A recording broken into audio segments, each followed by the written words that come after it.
This is the Living Clarity Podcast. I'm Coach Radner, and today we're going to talk about a subject that's coming up a lot in my life, and it's called You Don't Know Your Type Until You Meet Your Type. In fact, this has been in my mind so much that I'm actually going to write a book on it with that same title. And the reason is because I meet a lot of people who are in their 30s, 40s, and even 50s who haven't gotten married, and they have a hard time when they get set up with someone. They have a hard time going out with them, either too fat, too skinny, not the right job, not the right look, whatever it is, and they never go out with someone because they put up a block. And I started thinking about this idea when I gave a few classes recently, and I asked the audience, I go, anyone here who's married? And a number of people raised their hand, and I said to them, did the person you marry, were they your type when you started dating? And many of them said, no, not a chance. They weren't even close to their type. And I was thinking to myself that, even my wife, she met me, I wasn't her type. Like, she didn't expect to marry some 5'8" redheaded coin dealer. Like, that wasn't her thing. That wasn't something she was interested in dating. But then when she met me, I became her type. So what happened recently, I know a girl, she's in her late 30s, and she's beautiful, a beautiful woman, I should say. She's a beautiful woman. And she wants to get married very badly. Talks about it a lot every time we see her. And I teach a lot of classes on dating and marriage. And so sometimes a lot of people come to me for advice.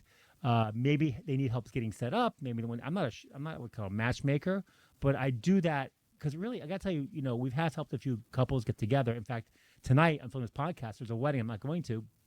The guy who he completely gives credit to me. I'm not trying to take credit, but I helped him a lot through the dating process on what to say. In fact, it was one of those situations where, like, we were joking that he should have an earpiece in his ear and I should be like in the back room of the restaurant or where his date was, the coffee shop, and telling him what to say, because I went through things that he should say on the date. He's like, he's a introverted guy. He's a sweet man, but he was very nervous around women. And so I helped him, coach him on what to say on the dates and how to act and how to smile and how to interact with this woman. He's getting married tonight. So thank God. It's amazing. So because of that, I met a guy in one of my classes who wanted to meet with me. And we're going to get back to this woman in her late 30s in a second. And so this older man, probably late 70s, was divorced. And he was taking these classes here at Aish Torah in Jerusalem on Jewish wisdom, personal growth, dating and marriage. And he was really connecting. He actually ended up staying for like a month or two. He expected to come for a week. And so he took me to lunch. He goes, can I take you to lunch, Coach? I'm like, great. Free lunch, I'll do it. Doesn't take much to make me happy. So we go to lunch, and I said to him, I never thought about this before, but, I'm on Facebook, and I have a lot of Facebook friends, 1,800 friends. And I said, you should be easy to set up. You're like an older guy. There's a lot of older women who are widowed or divorced in their 60s and 70s who would like a partner, a companion. And at that age, in the late 70s, if he wants to get married, that's up to him. I'm not going to tell him what to do.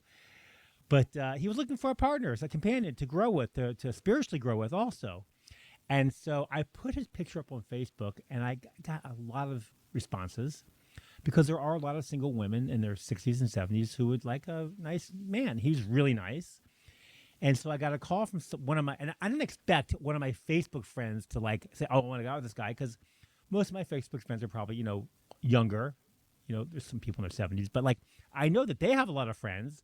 And so when you reach out, use the power of social media to reach out to 1,800 people, they might have 3 or 4 friends who are, single women, single in their 60s or 70s. And that could be thousands and thousands of people that he's going to reach. They wouldn't have reached otherwise. So I get a call from a woman.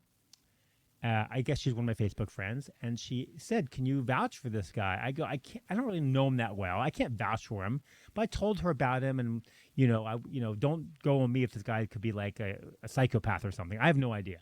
I didn't seem like one, but I'm not going to vouch. I don't know him that well. I only met him a few times. He's been to my classes for a few weeks. Anyway, he got set up with this nice woman, and they are now been dating for a long time, and they seem to be a couple. And so when this nice young woman in her 30s who wanted to get married, she kept bugging me about it. Like, do you know anyone? I'm like, you know what? Let me do the same thing with you. Let me go ahead and put you, on my Facebook page, and let's see what happens. So I put her up there, and she's beautiful. Of course, I got a lot of responses. And some of the guys I mentioned to her, one of them sure went out with already. Didn't like the way that guy looked. And then I met a guy who was in his mid to late 40s. Nothing special looking, but fit, trim, not ugly. But the nice thing about this guy is that he had a job that he loved. And I got some information from him, and I went to forward this information to this woman who I was trying to set up. And the only thing I told her, I said, I found a nice guy. She goes, can I get a picture? I didn't respond to that. I said, he has a master's in education, and he loves his job. He's in the education technology field. He loves his job. And she said something to me that blew me away. She says, not my type. I'm like, what? What do you mean not your type? You haven't seen a picture of him. You know nothing about him. He's in the technology field. He's got a master's in education. Now, I'm not so smart, but when I see two words together, master's and education, I'm like, I don't have a master's. That means the guy not only went to school for 4 years, probably took another a few years of school, and it's an education, which means he's educated.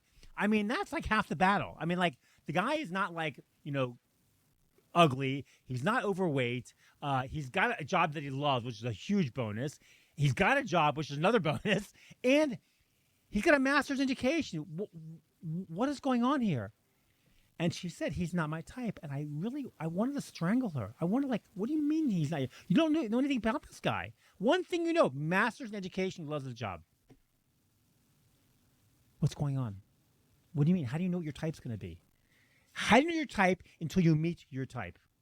How do you put up a block on this thing?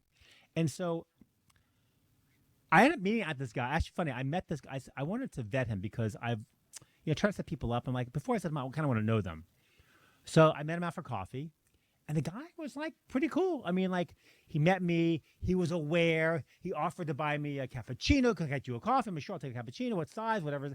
He was aware. He was very kind. He cleaned up afterwards. He looked at me when he talked to me. He had a lot going for him. And I said, something's got to be wrong here. I go, you're a nice looking guy. I mean, better in person than you are in the pictures. A job you love, and what's going on? And listen, he needs some tweaking. Everyone needs some tweaking. I always say, everyone, if you're in your 30s or 40s or 50s and not married, you should be seeing a therapist. I mean, that is a fact. And I said, and he told me that his parents got divorced when he was a teenager. I go, have you ever seen a therapist? Have you ever got help for it? He says, no. I said, well, this is the problem. I go, Houston, we have a problem, and it's not a big problem. This could be tweaked. I said to him, I said, you are tweakable. I mean, I could totally set you up and get you married. This is not a problem. I mean, a lot going for you. And I said, you need to see somebody. I mean, first of all, you got to have a coach who can be a rabbi, a rebbitzin, whatever, someone that's going to guide you through life. And you need to see a therapist. And I recommended one to him, and he saw her. I haven't got the data. I haven't found out from him how it went, but I have another girl I want to set him up with. Because I really like this guy. There's no reason he shouldn't be married. Because you don't know your type until you meet your type. I mean, I think about my wife. I didn't really know a lot about her before I met her. I ended up meeting her back. We were supposed to get set up. Never happened. I just knew that she was cute and she was short. That's all I really knew. And when I met her, I really liked her. But if I had heard some things about her before I got set up, I might not have gone out with her because I was immature or whatever. But I met her. I'm like, oh, she's my type. But I didn't know she was my type until I met her. And so this guy that I'm trying to set up, who's in his late 40s, I have this other girl for him, and he said to me recently, he goes, you can send me a picture. And I started thinking about it. He said, you know what? Because I know if I was in my 20s or 30s, I would want to see someone before we're out with them. But you know what?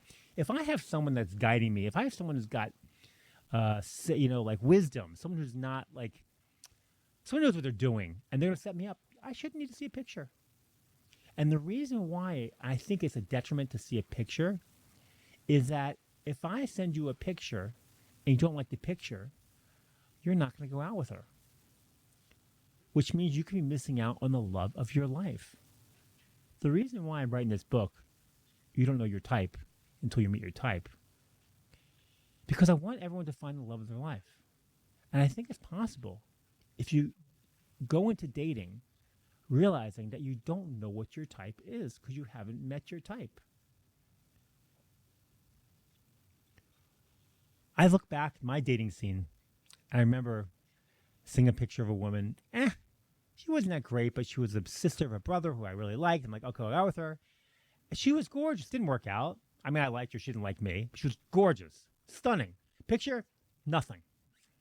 I remember another time I went with a girl, I think through J-Date. It was through J-Date, which was an app. I still think it's in existence now.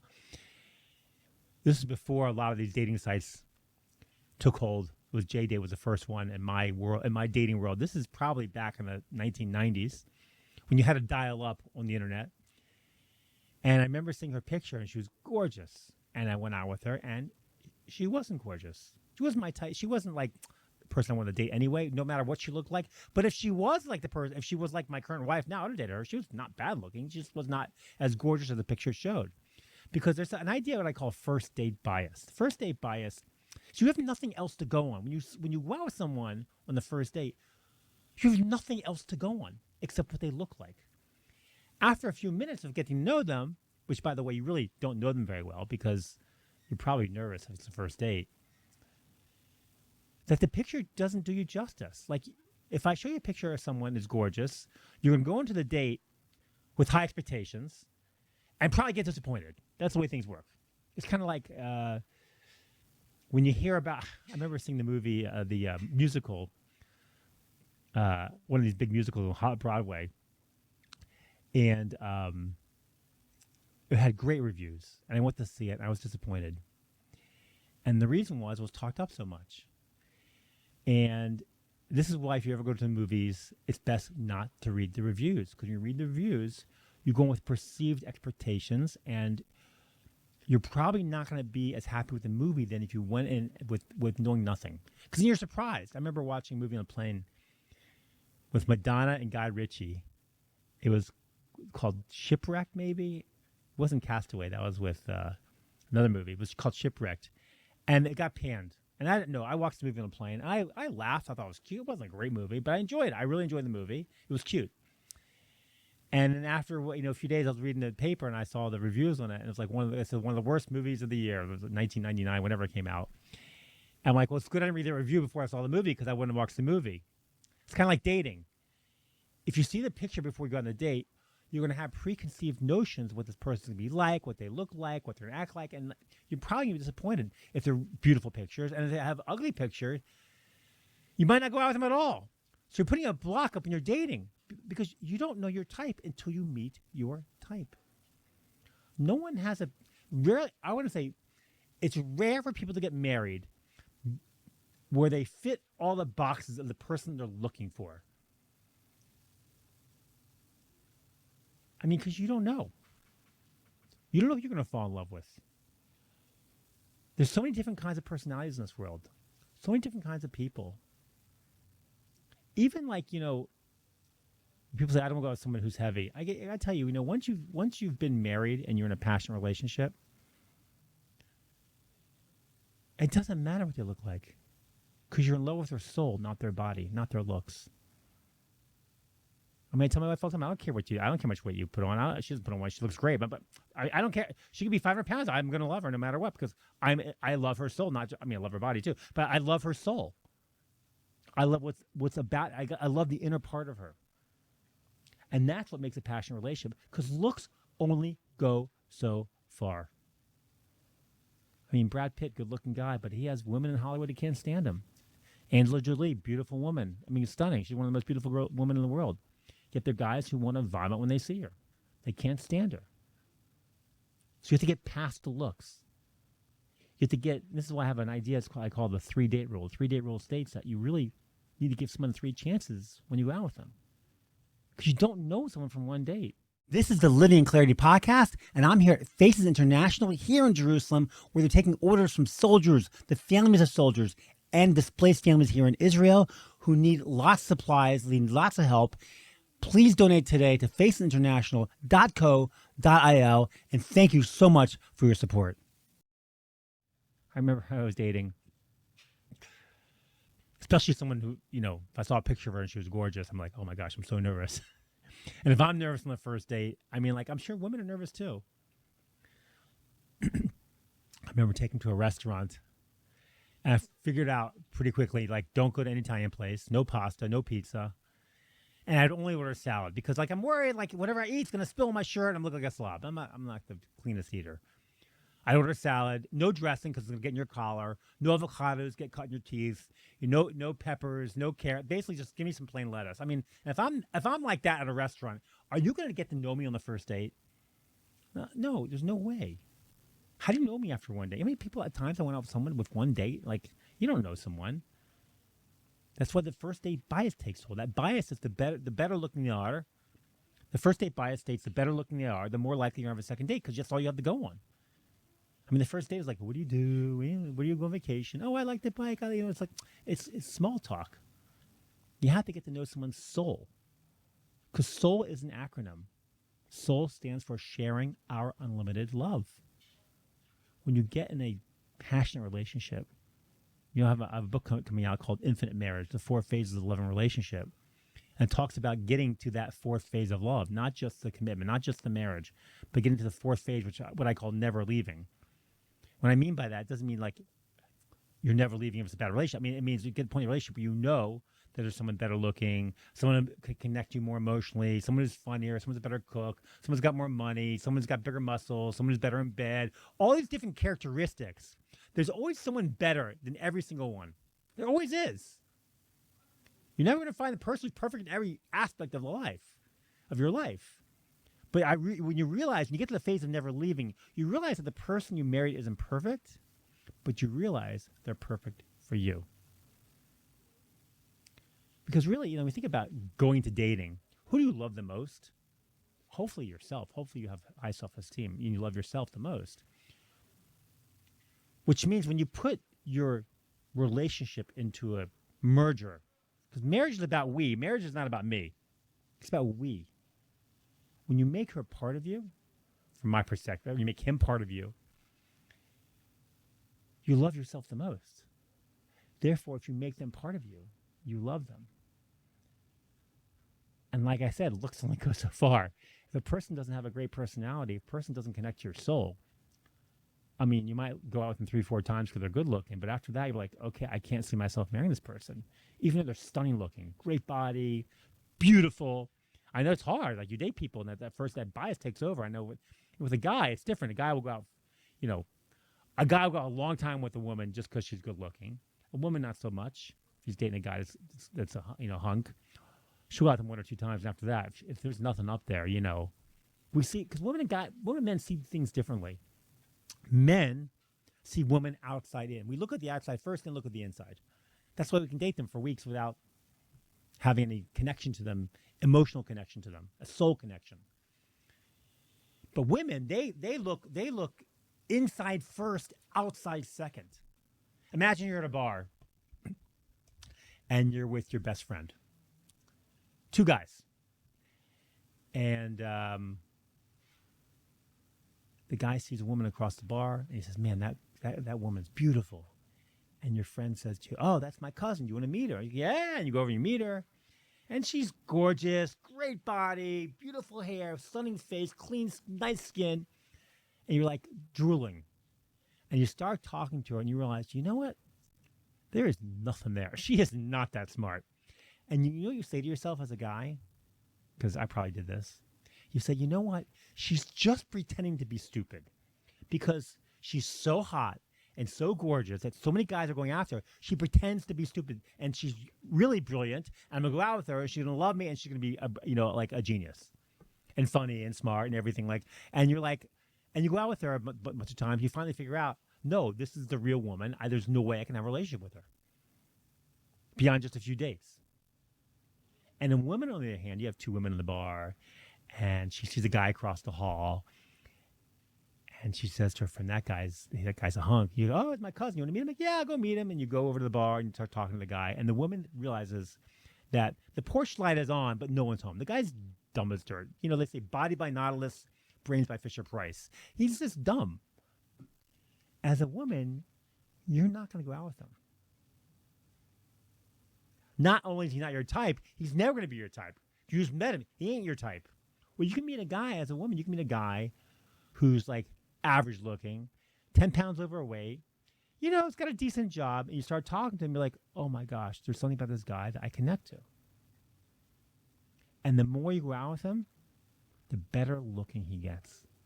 His looks haven't changed. It's your perception of him. Because now you see his soul, not his body, not his face. Same thing with I remember dating women who were beautiful. No connection, no soul connection, no emotional connection, no intellectual connection. After 2 or 3 times, I'm like, oh, get me out of here. I can't stand this, And they're beautiful, and I know the next guy I go out with, I'm going to marry them, whatever, that happens sometimes. But they're not for me. Because they're not my type. I haven't met my type yet. There's an idea, when children are little, they have these shape sorters. They're plastic or wood, usually made out of wood, and you have squares and triangles and circles. You have to fit them into the holes, and the kids learn shapes. And that's what happens when you're dating. You're a shape sorter. Shape sorter is what you are. You're trying to find the right person to fit into your life. The person that you think is going to fit the way you live your life. The kind of person you have in your dreams. The problem is you haven't met everybody. So you don't know who's going to fit into your life. So what you need to do is take off that lid of that shape sorter and open up the amount of people that you can fit into your life. And one way you do that is by judging to the good. Understand that everyone's got different personalities, different types. They act differently. And, I think one of the most important things when you're looking for someone to marry is that you need to marry someone who's emotionally healthy. Obviously, physically healthy is helpful too. But tell you, I'd rather marry someone who's emotionally healthy and not physically healthy. Because they could be in the best shape of their life. They can, do triathlons. But if they're not emotionally healthy, you're going to be a wreck. You're going to be a mess. And you don't want to put yourself in that position. So you meet someone, they're not your type. You want someone tall and they're short. I know guys, who are 5'7", 5'8", and they may, marry girls who are 5'8", 5'9". They're shorter than the woman. Who cares? I know women who won't go out with guys unless they're taller than them. Who cares? What does it matter if you walk around with a guy who's 2 inches shorter than you? What does that matter? Think about that. Think about the blocks that people put up before they go out with somebody. Or a guy that won't go with a woman because she's not gorgeous. She's not as tight. I remember having a guy came to my house one time. He was 27, he's like 29, I think. Financially successful, did real estate in New York. I remember this. I remember the talk now. And he said he really wants to get married. And I said, I have this great girl for you. She just came to my house last week. And he says, how old is she? I go, she's 26, I think 25, 26. He goes, no, I can't go out with her. I'm like, what do you mean you can't go with her? He goes, she's not my type. What are you talking about? You have no idea who this woman is. He says, I only date girls who are 22 or 23. I wanted to jump over the table and strangle this guy. I go, you're 29. What do you mean you only date people who are 22 and 23? He goes, I don't find 26-year-olds to be attractive. Again, this made me nuts. I'm like, so you're going to date a 22-year-old, marry her, and 4 years later she won't be attractive? He goes, no, by then I'll be attracted to her. I'm like, that's just ridiculous. People put barriers up to getting married. Back when I was living in America, there was a guy who I was learning with, and he was in his late 40s. And I said, Julian, you want to get me a single guy, never been married, financially successful, has his own business. He goes, I want to get married. And then he stated what he was looking for. She has to be between 32 and 35, 5'4" to 5'6", brown hair, blue eyes, great cook, funny, like all these different characteristics he was naming. I'm like, is this guy ever going to get married? No. I go, you got to open your heart up, baby. I mean, you're putting all these blocks up to dating someone. And we kept learning together. This before I started writing all my marriage and dating books. But I had wisdom. I don't know where it came from. God put some thing in my head. I always knew this even as a little young kid, teenager, that I had this ability to see into people. I had this ability to judge people. I had this ability to see into people's souls. I don't know why that is. But it's helped me, since writing the books and teaching these classes, that I can help a lot of people out with their relationships. Some of them relationships have turned out to be great, and some of them, unfortunately, I said, you got to end this relationship. This is not a healthy relationship. So I ended up learning with this guy, and he got married. Thank God he married. He was, I think, over 50 when he got married, and he's now has a baby with this woman. She was divorced. She had 2 other kids. And I can tell you right now that when he was dating, he wasn't going to date a woman who's a redhead with kids that are like, I think they were like 7 and 10 or something at the time he got married. Like, he wasn't going to say that. He would have said no. But I helped him open his heart to realize that you don't know your type until you meet your type. Anyway, I have a lot more to say on this issue. But I want you to know that if you're out in the dating world, you're looking to get married, first clarify, do you really want to get married? Or are you just looking for someone to look good in your arm? That's the first question to ask yourself. Do I really want to be married? And if you really want to be married, you want to be married to your soul or to a body? Do you want to get married because you want someone just to clean up after you? Hire an English butler. They're a lot cheaper.